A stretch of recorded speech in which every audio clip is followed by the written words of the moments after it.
you could think to yourself, what is the world?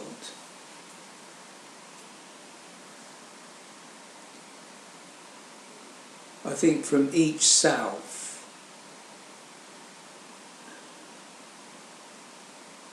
the world is uniquely the self-story,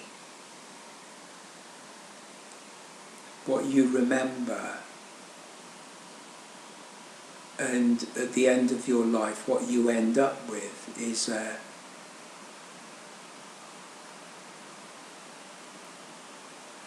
you might say a story cut short, or a story that will continue after death in the psyche. The continuity of consciousness and thought, imagination.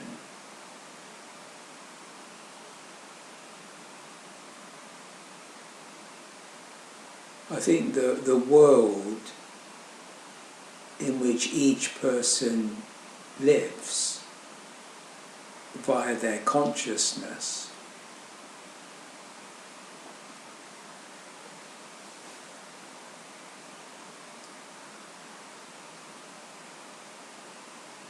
is really an integrated whole in essence, and we perceive individually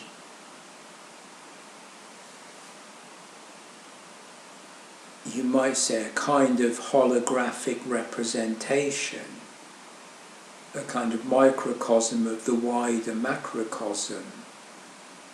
So when each person leaves their house and goes into the world, wherever they are in the world, it's still the one world circumscribed by the spherical planet. So it's the one world on the one planet, with one consciousness, you could say, in the sense that our interdependence, our intercommunication is based on consciousness, and therefore the fabric of society, or the fabric of culture, is really our collective consciousness of the world.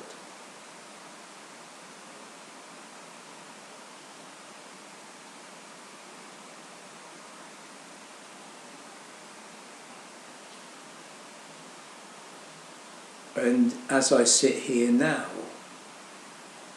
and I literally am aware of the world, both in what I see around me, literally, physically, but also what's in my memory from all I've studied, all of the information I've taken in, plus what I'm actually thinking about today. So if I were to say, what is this world I'm living in? I would have to say, the world I'm living in, first and foremost, is rooted in my own consciousness.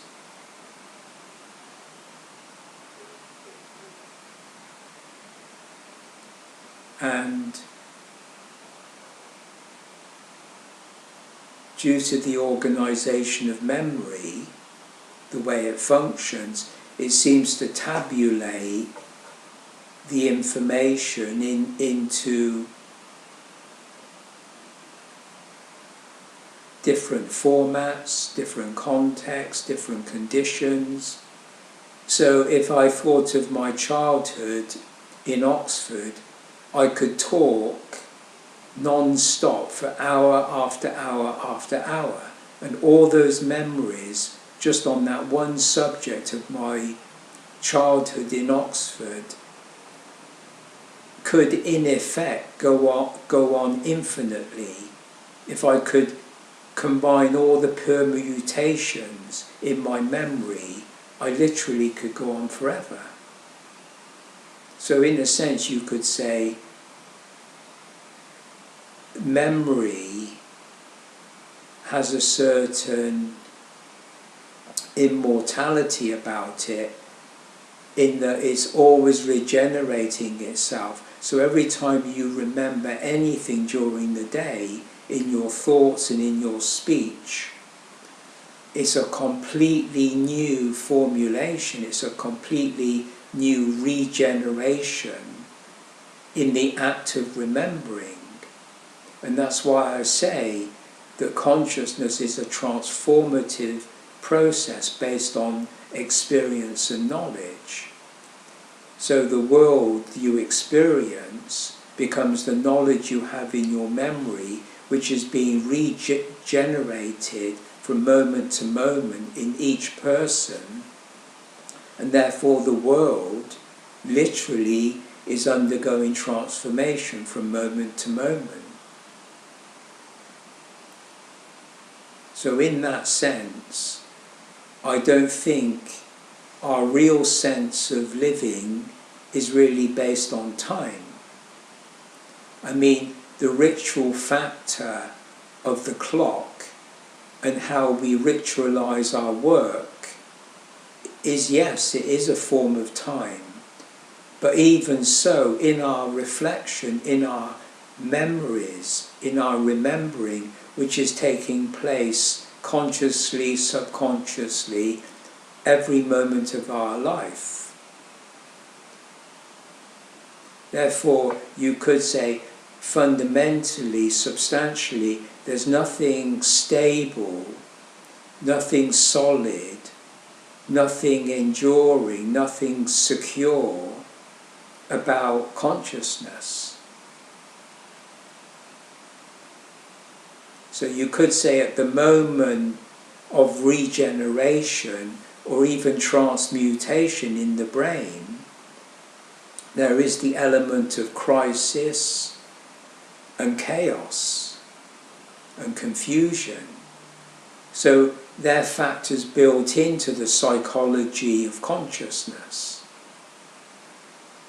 So there's always a fluctuation between right and wrong, good and evil, pleasure and pain, success and failure, rich and poor. So even if you feel envious or jealous or hateful towards people that are malevolent, that are judgmental, that do control other people and society, you could say nothing lasts forever. Because in the end, at the very moment of death, everybody loses what they know. They lose control of their consciousness.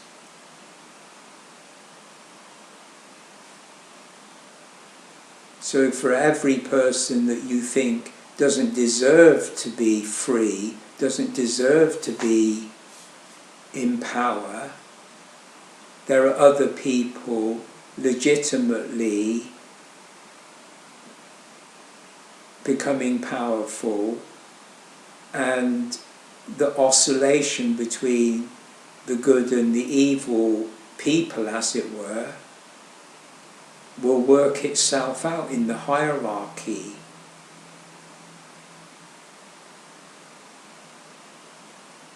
So the world, holographically, is a kind of hierarchy.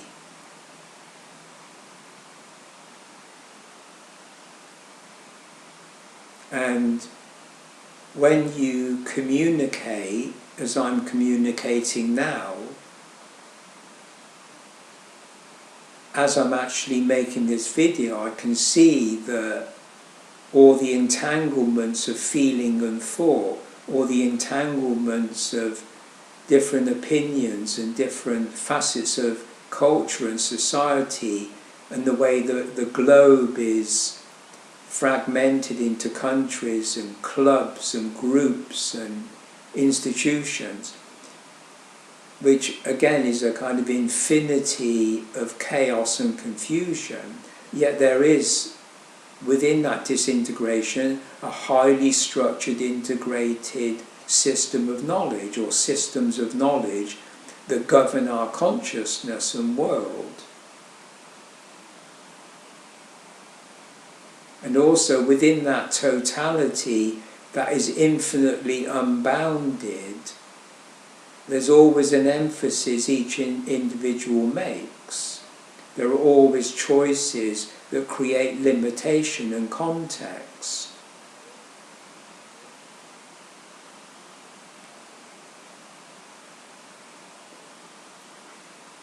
So in a sense, we do exist within our individual selves in a way that's unique to us. And out of all of the regeneration of memory through the day as we communicate and create a different society every day, as it were, in potential, we're trying to convey what this totality we call the world means to us within our limited context. So there is no objective view of consciousness and world. There is no overview or overmind.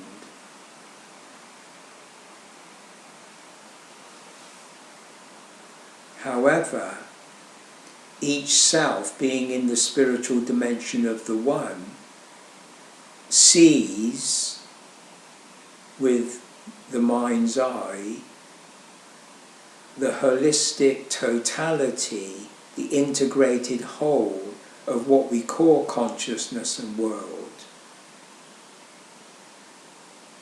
So self is ever present and in touch with the totality of your existence and your being, your body and your psyche soul.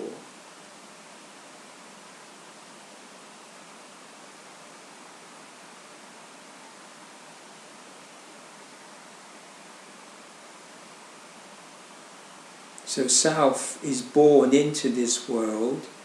As you grow up, you realize self is in this world, and in your consciousness, you've got to play your part, you've got to act on the stage. And I know at 22, I no longer felt I wanted to project a persona within society. So as a university student in philosophy, I decided to terminate my course, and I simply got a room, lived in this city near New York, and I literally didn't know what I was going to do. And right now, 50 years later, I still feel the same. I have no idea what I'm going to do. So you could say, what have I learned in those 50 years about the world we live in? Well, as I say, I think the world we live in consciousness is undergoing regeneration, transmutation and transformation every moment.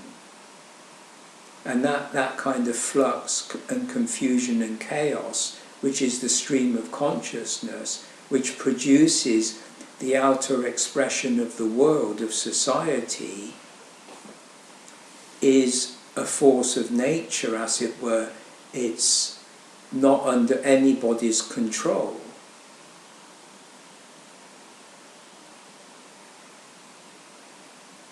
I do think there are intelligences working in the background from other planets, other dimensions, that are interested in what happens to the human species. And you could say, like a clock, the clock was wound up and time began, evolution of consciousness and language, etc. And that's played out in everybody's life when they're born. So you're carrying within you the whole history, as it were, of your ancestors through your inheritance psychophysically.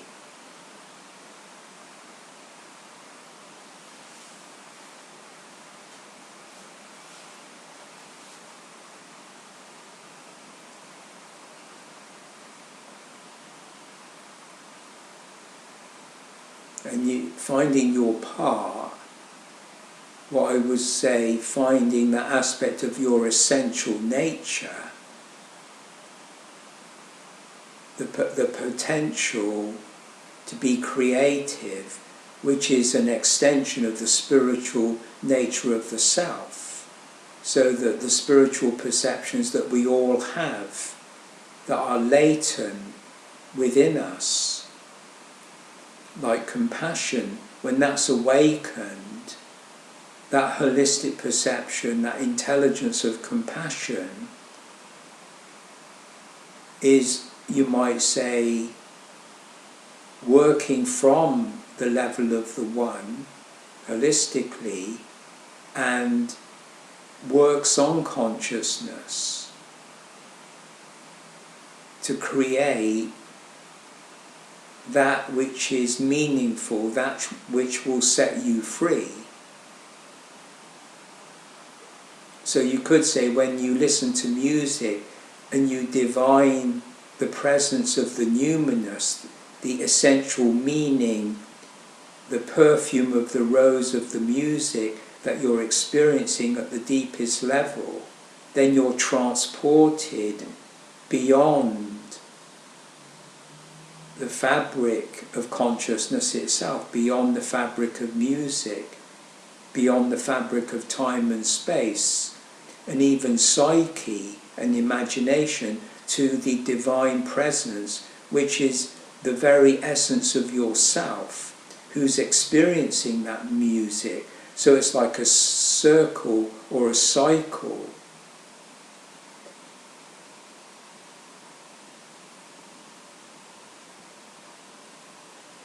So it nourishes the self, you might say.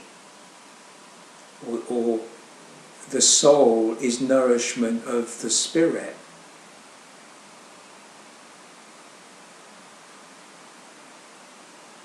The soul, psyche, consciousness needs the imagination to be nourished. And we need consciousness and culture to be nourished. So we love music, we love nature, we love art, we love people, and we love the world. So we're trying to emanate from our being, our self, the spiritual nature, which will then reflect itself in culture to produce a paradise on earth. And paradise is simply an otherworldly presence that is of a divine nature, which is the very essence of yourself. So really yourself is creating, via consciousness, a new world.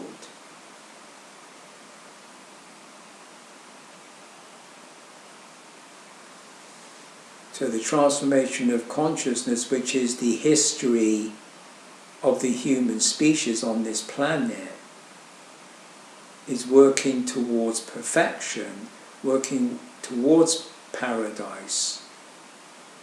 And science wants to carve that paradise in its own image, and religion wants to carve the paradise in its own image. But paradise is a product of the whole of consciousness, the totality of consciousness, which is the cultural world, which all civilizations, all history and prehistory and aboriginal, medieval and modern, everything in totality that's ever been thought and imagined by human consciousness, it's all of that which is transmuted into the gold of illumination, the realm of the enlightened ones that will be the divine presence on this earth once we finish the cycle of consciousness, or the phase of consciousness we call the Homo sapien, the human species.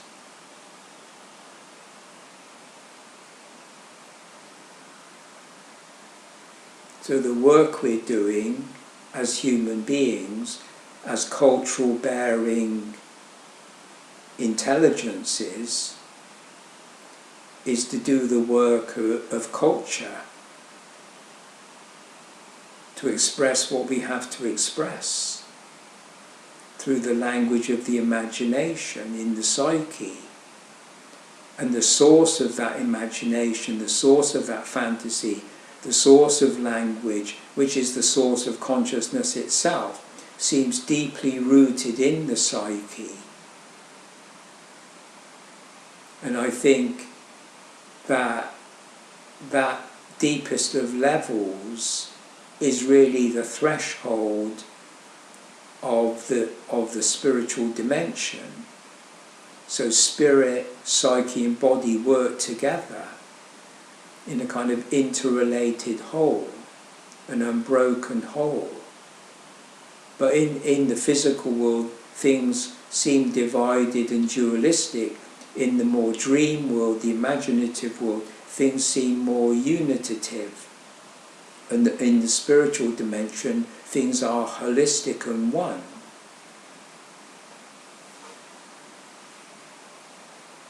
So there's always the problem of infinity, of limit, of the limited, of the finite and the infinite within consciousness, which you could say is a question that's never answered. The fundamental truths that religion and science are trying to propagate in their systems of knowledge within consciousness will never perfect the world. Belief will never perfect the world. Knowledge will never perfect the world. So it has to be a spiritual awareness, the circle of the one, that will bring the essence, the numinous essence, into being through the culture-bearing intelligence. And to eat of the fruit of the tree of life is to eat of the fruit of wisdom. But alongside the tree of life, in the midst of the Garden of Eden, is the tree of the knowledge of good and evil, which is, you might say, the veil of illusion, Maya, the very fabric of consciousness, the fable told by the Homo sapien, the autobiography of each person, the self-life story.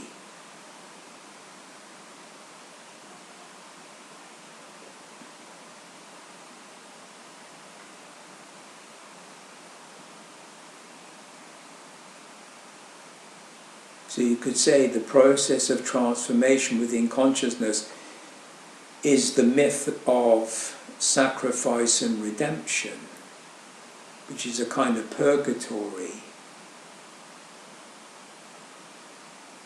So we have to forge the gold in the alchemical vessel.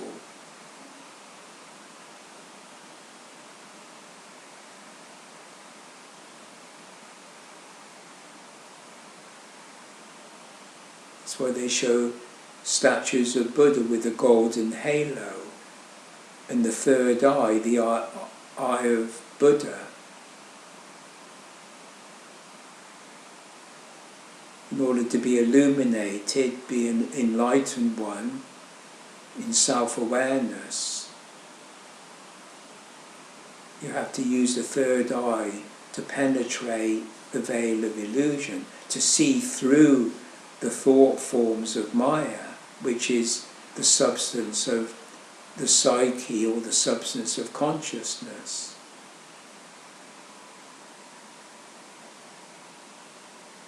So when you're seeing the beauty in the world, you're the spiritual seer, seeing through the medium of consciousness what is beautiful. And that essential beauty is really the transmutation of cultural expressions of beauty, which you might say raise consciousness to the level of the numinous threshold of the divine order.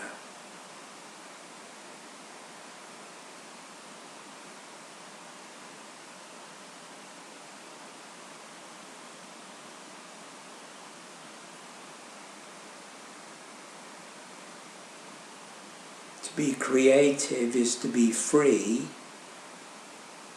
free in a world where you divine the essence of your own being as a emanation of love or truth or beauty or order and justice and compassion. But unless all these things are real to you, rather than just words in a book, then nothing will really take place.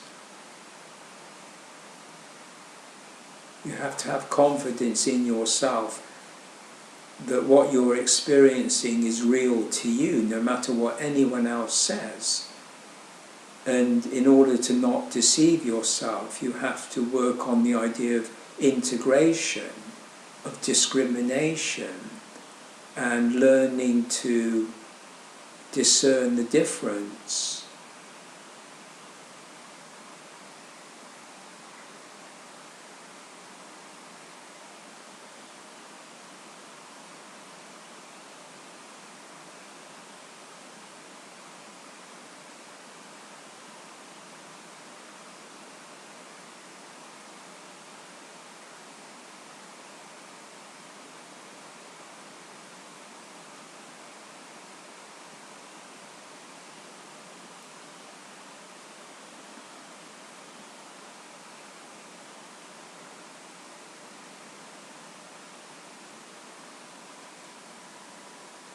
So whether you're living in the desert regions of Australia as an Aboriginal, or you're in a major modern city, you're still dealing with the world that is fabricated by consciousness. You're still having to deal with the value and the meaning of that world for you as a person, and how you would like to conceive that world as a collective phenomenon. There's always the one world on this planet. We're all part of the one world of the human species. We're all working on the same problem that probably has a beginning and an end, in the sense that there's something we've got to work out as a human species on this planet. And you could say one of the global issues is world order. You know, what is world order? And I would say world order fundamentally and most primarily is a world void of violence. So world order would be the order of peace. I think that is absolutely the most important thing to, you might say, stabilize the psychological oscillation between certainty and uncertainty, security, insecurity, freedom and imprisonment. So I would say a peaceful nature is the ground of a new world order. Peace on earth, whatever that actually means, is only going to come from a spiritually aware person or a spiritually aware people living together in the world. But it's mediated by consciousness. So we're born into this world to carry out the project of creating a world order, which is an expression of consciousness based on knowledge and culture. And yet without spiritual perception, there can't be perfection, there can't be paradise, there can't be the incarnation of love and beauty, truth and justice and compassion. So there's a paradox in that self is born free as a spiritual person, and yet is faced with the reality of a world predicated on consciousness, which is, you might say, issuing forth moment to moment as a regenerative, transformative system, which is fundamentally unstable. And so with the conscious mind or the ego in consciousness, we stabilize our life through the organization we have in memory, so that we can recognize and ritualize our daily behavior. And then in our free time, we're more creative, we're more relaxed, we're less indoctrinated, we're less ritualized.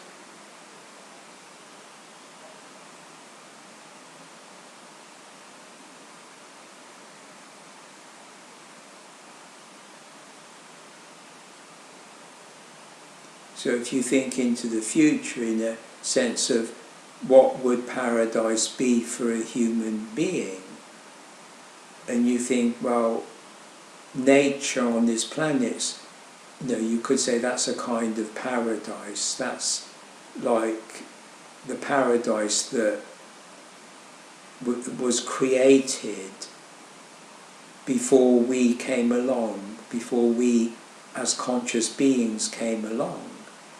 And then we're creating on this earth, alongside nature, culture.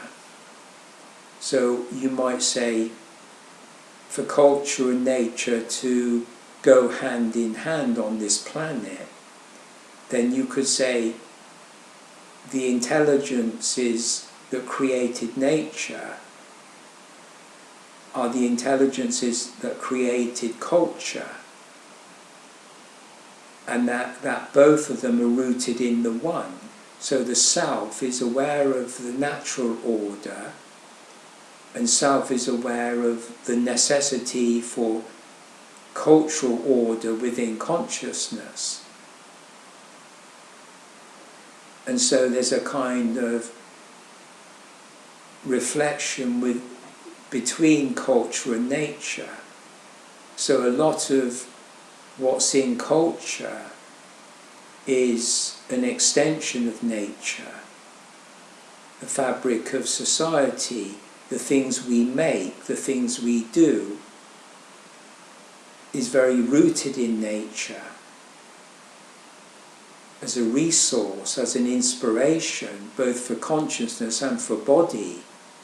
So we have bodily needs that nature fulfills, and we have cultural needs that nature fulfills. But we ourselves are embodied with our spiritual intelligence that can work out precisely what's right for us in the world that we're transmuting every day, the world that we're regenerating in our memory every day, and that is working towards some kind of finality that is, you might say, the sophisticated program of culture which we're trying to realize in real time. So we want there to be a time when we can say the work is done. We've done our work on this planet, as it were.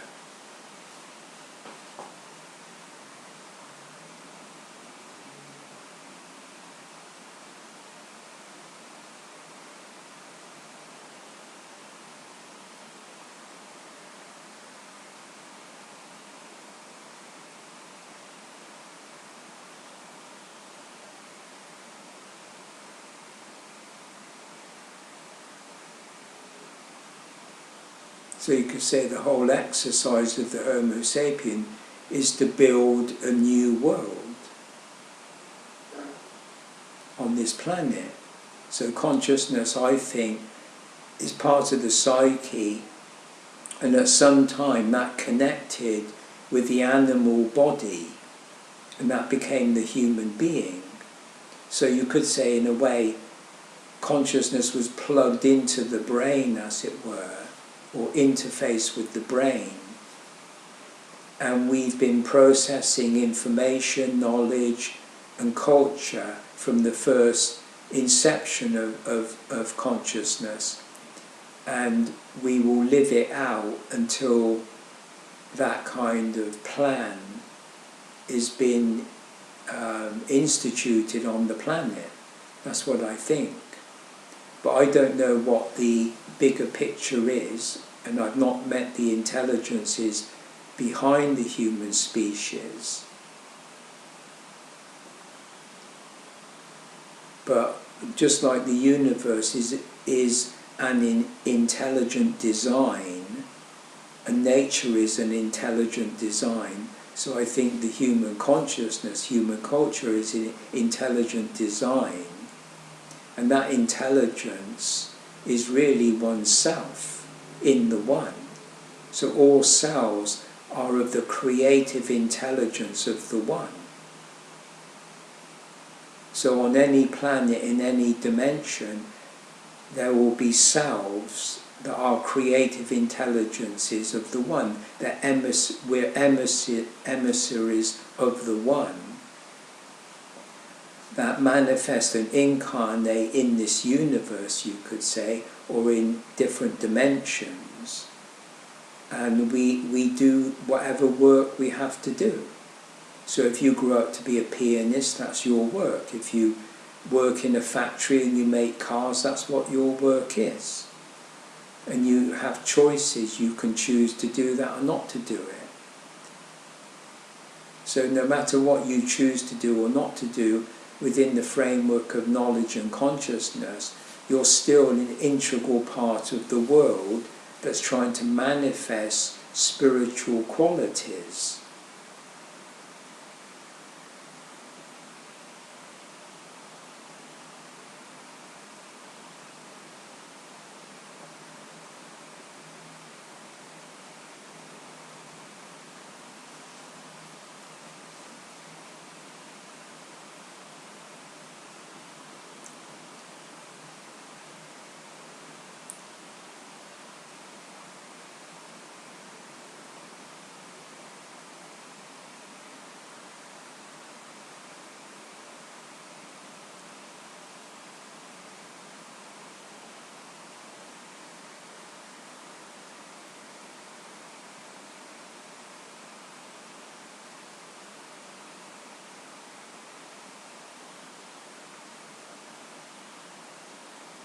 I mean, in our consciousness, the only reference point we have is our memory.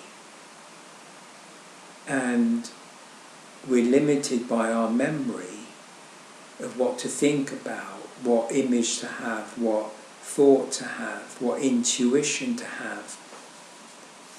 So all day long, every day, we're picturing our reality from our memory. And we're making choices, so we're, in a sense, from moment to moment, reconfiguring, regenerating, transmuting what we know into action, into realization. So you could say, just as the blood is circulating in the body from the time you're born to the time you die, so your thought is circulating in your consciousness.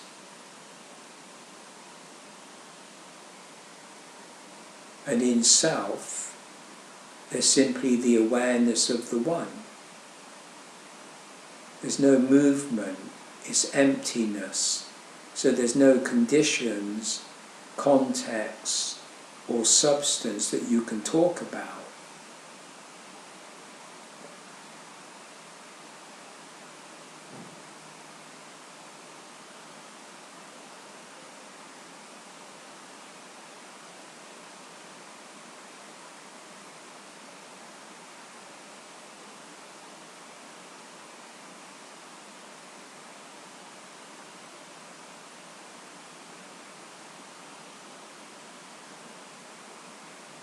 So whether you like it or not, or realise it or not,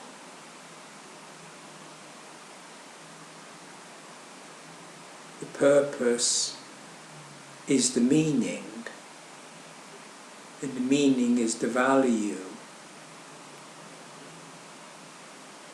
that you discern to be right for you to do.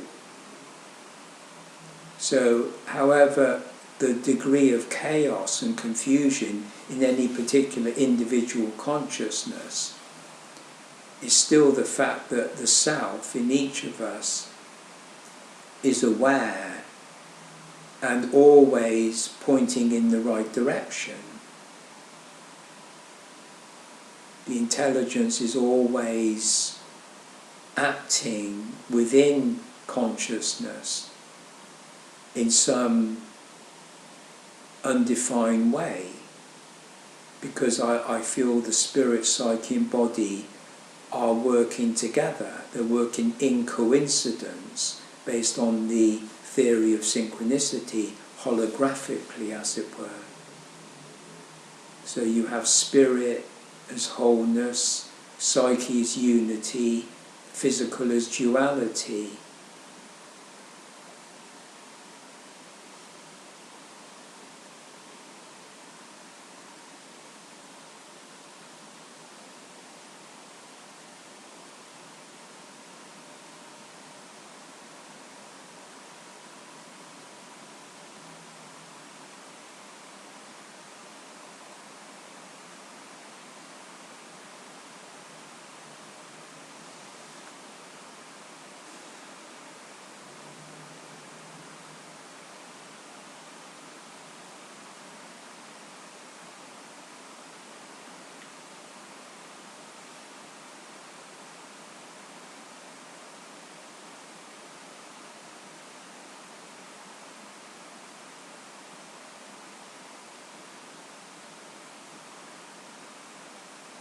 When there is no objective template that we can refer to, that means living without dogma, living without belief, living without fixed laws and fixed behaviour, fixed ideology.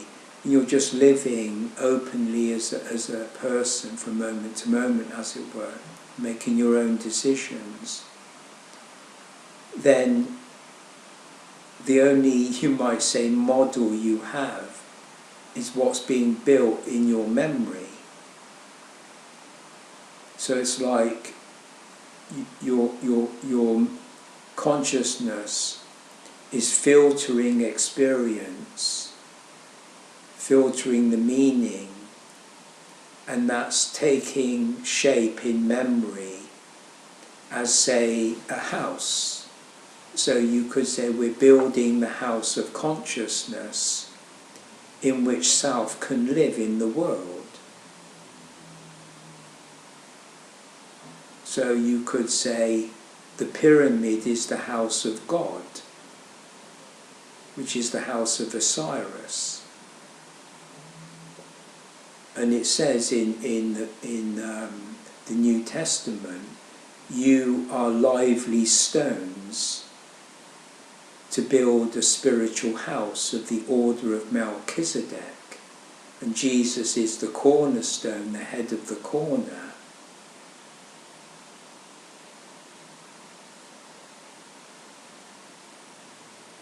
So each self has to model its behaviour in consciousness to, you might say, create order and beauty in the limited form of culture, which is a divine expression of your own self-nature, of your own unique signature.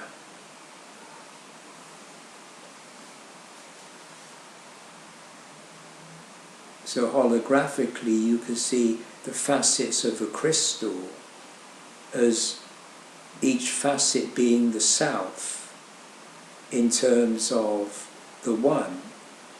So we're selves working within the one, and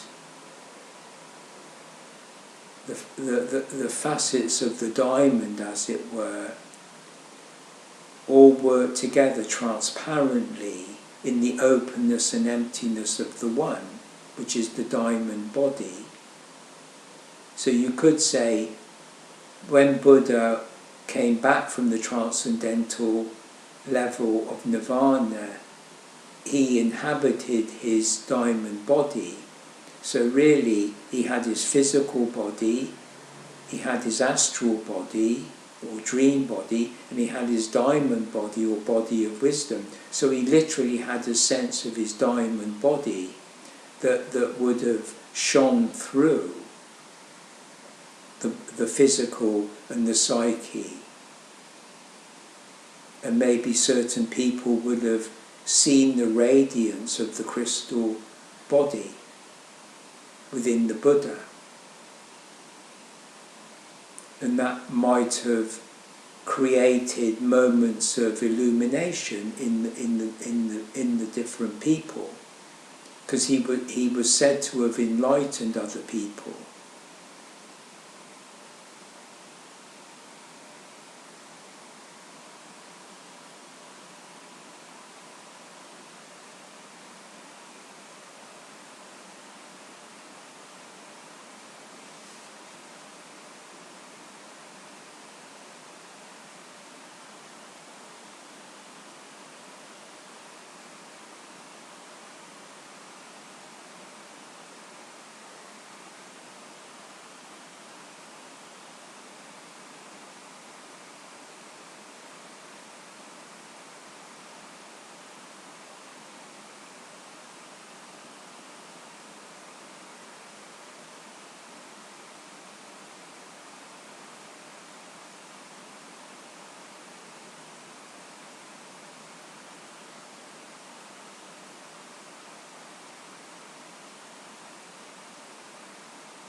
So you could say, as the individual grows up, each person's growing up within the life story of the human species, and we're in that book of life, as it were, or the book of the knowledge of good and evil in its reflection in consciousness, and we're on the page, as it were, we're on the stage. We find ourselves within a certain family, find ourselves within a certain country and a certain system of knowledge and cultural conditioning, and then when we become old enough, we're already stamped with that cultural image. So I ended up with the image of a philosophy student. That was my image, and it didn't feel right. So I abandoned that persona, and then had certain experiences that were spiritual. And you might say the work for me began to build a world based on revelation. So my life has been spent interpreting the revelation that gave meaning to my life, and what I will leave behind is a record of that work, the work that I've done. But in the scheme of things, I can't say what that is objectively. So if you live in the City of London, you live in a particular street, and you go down different streets to go to work, etc. And you work within that labyrinth, you work within that part of consciousness, that part of world, that part of the psyche. So you're only privy to a certain amount of knowledge within the whole hierarchy of culture itself and consciousness itself, mirrored in the world order. So you're only playing your part, and you want to get that right, and if you get it right, then you might say you've reflected a particular facet of the diamond so that it's transparent. That means the truth is available. So just like science, they want to know the truth about the Big Bang, or the truth about string theory or multiverses, and people want to know the truth about UFOs and the truth about the land of the dead and the truth about immortality. People want to know these things, and we're all working on these questions, and you can only know what you know. You can only share what you have to share. And just like when you go to work for an institution, you're just a cog in the wheel of that institution, but you feel you belong, or you're an integral part of that institution, and you're what makes it function. So each self is part of the human species, and each consciousness of that self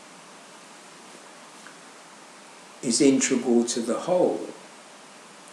So I think that every single human being that's ever lived has meaning, has a value, and dies with that value. So if you're born with a genetic code that's inherited, and you're born with acquired characteristics in your psychology, in your psyche, that are various talents for music and other cultural things,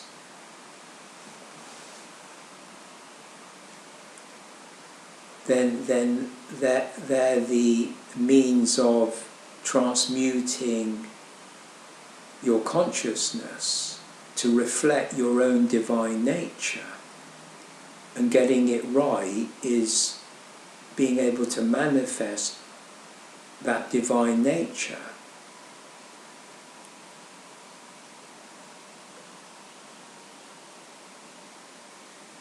So people in working in law and order are trying to manifest through themselves the ideal of justice and ethics.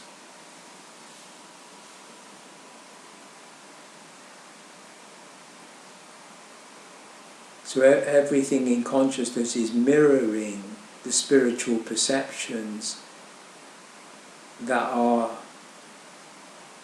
working with intelligence to, you might say, orientate whatever you're doing in consciousness to what is good and right. And getting it right is a very subtle thing from day to day. I mean, every conversation you're trying to get it right, and every time you're in the kitchen, or you go to work, or you're dealing with whatever you're dealing with, there's always a sense of balance and getting it right, and it feels good, or it doesn't work out and you wonder what's wrong. And so consciousness is always undergoing transformation, and therefore it's not meant to provide security and freedom, and it's not meant to carry the weight, as it were, or responsibility of producing love in its purity, can only produce love in its limitation, and do its best to paint pictures and build a society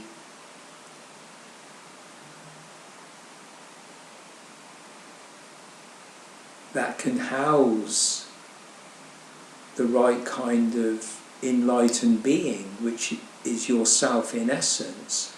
So we're all building this spiritual house in which we want to live. And we're all cells within the one. And which means that whatever our differences are psychophysically, the fact is that no one can be left out, because every self is in the one anyway. It's only the illusion that you've failed, it's only the illusion that you're not good enough, it's only the illusion that you've been rejected. Because in the spectrum of good and evil, you fell on the negative side. In the spectrum of security, insecurity, you suffered insecurity, etc., etc. And people may feel their whole life has been a failure. Or we might feel that people don't deserve to succeed because they're criminal and they've been very violent, etc., etc. But within the field of consciousness, that is the spectrum of human nature, that is the human condition. So that's why, spiritually speaking, you have compassion for everyone on the planet. Because no one is 100% responsible for what they do in their consciousness. They're only playing their part. And by implication, each identity, each ego, is always failing by its limitation.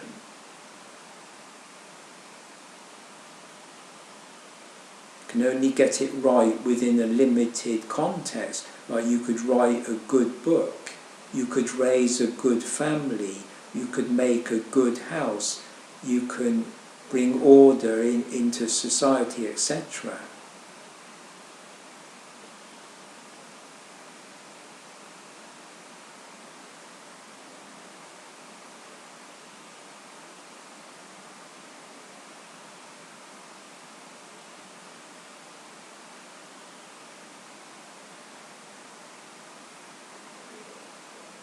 So at the end of the day, or at the end of the life of an individual, or even at the end of the existence of the human species, it's all the same for the individual. Because each individual works it out for themselves what the meaning is, and that meaning is their essence, is their signature, is their soul essence.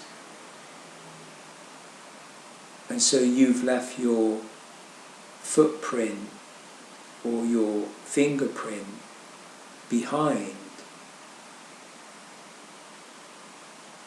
as part of the process of consciousness, the process of culture, the process of memory, of thought, of knowledge, until the end.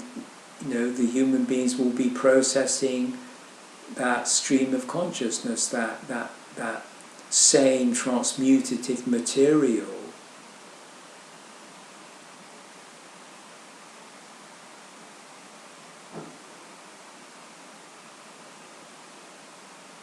That will you might say, enlighten the world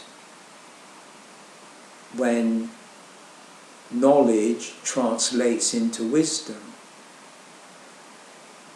So it's like the house, you build the house out of knowledge, and then you switch on the light of wisdom, and you can see the whole house in its transparency as the body of wisdom, as the diamond body.